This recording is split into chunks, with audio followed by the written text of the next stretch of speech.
Had it for a number of years when you need to jump start a car, a trickle charge it. You know, it's got a few settings in here. This thing's just a bit clumsy to move.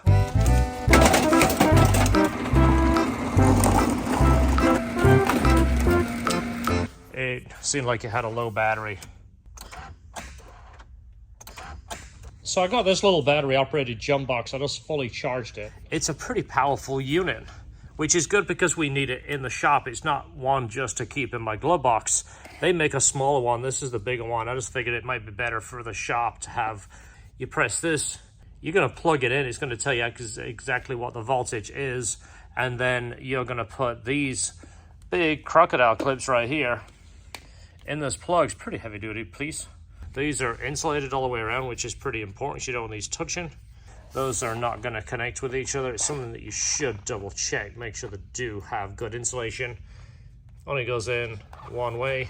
USB, USB-C, and it came with one of those for a cigarette lighter, which I just charged it using a USB-C. You're going to switch it on to arm it. As you see, it's got full charge. Let's go ahead and put it on our CRX and see how well it does. So with the switch down, let's go red to red, black to black. What's nice is it's really clear. It's not just red on the end, it's red cable, and the whole thing is super obvious.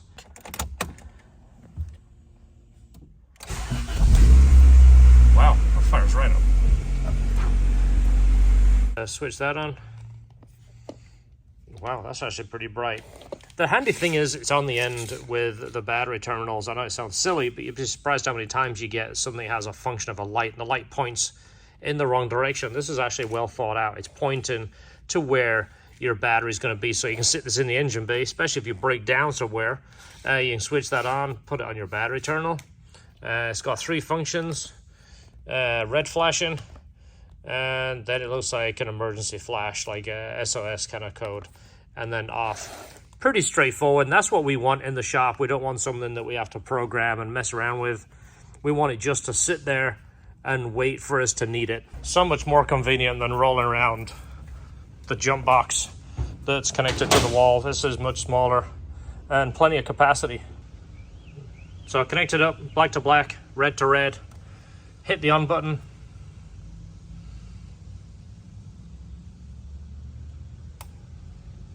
There we go. It's showing 13 volts, but as soon as I hit the key, it drops down. So much easier. Very convenient. The alternator is charging. It's showing that we've got the 14.2, 14.3 volts. So one thing to do before you disconnect it, turn it off, press and hold it. There you go.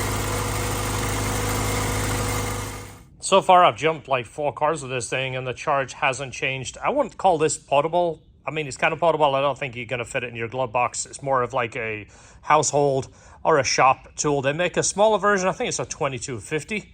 But this is perfect for our shop, and definitely a lot more portable than the jumper box. And it's a pretty beefy case. It's quite tough, as you see. I dropped it once, and it's still holding up just fine.